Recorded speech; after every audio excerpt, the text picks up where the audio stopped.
ये योजना कैसे बहुत महत्वपूर्ण हो सकती है और देश की अर्थव्यवस्था को एक नई दिशा दे सकती है। हम आज बात कर रहे हैं PMFME स्कीम की, जिसको हम हिंदी में प्रधानमंत्री सूक्ष्म खाद्य उद्योग औपचारिकरण योजना बोलते हैं। इसकी शुरुआत सन 2020 में हुई थी, अब जुलाई 2020 में। आपको पता है वो समय कोविड का था, और जब कोविड से बाहर निकल रहे थे देश में हम लोग, तो सवाल सबके सामने था कि हम जो अर्थव्यवस्था है उसको हम कैसे सुदृढ़ बनाएं।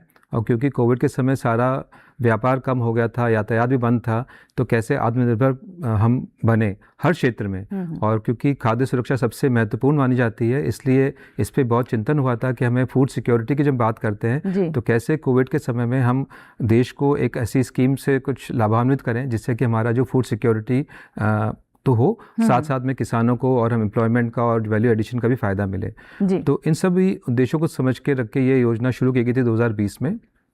आप समझ सकते हैं इसका नाम है कि ये खाली सूक्ष्म खाद्य उद्योग की बात करता है।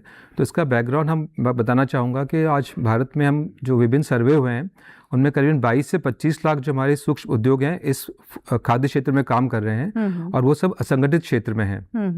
तो आप जानते हैं असंगठित क्षेत्र में होने से उनको वित्त, तकनीक और उनको मार्केट की जो रीच होती है वो सब उनको बहुत सारी मतलब दुश्वारी या समस्याएं सामने आती हैं। तो ऐसे जो छोटे प्लेयर्स हैं जो कि छोटी इंडस्ट्री शुरू किया है उनको, लेकिन उनके सामने चैलेंजेस बहुत सारे हैं, उनको हेल्प करने के लिए ये हमने स्कीम शुरू की गई थी।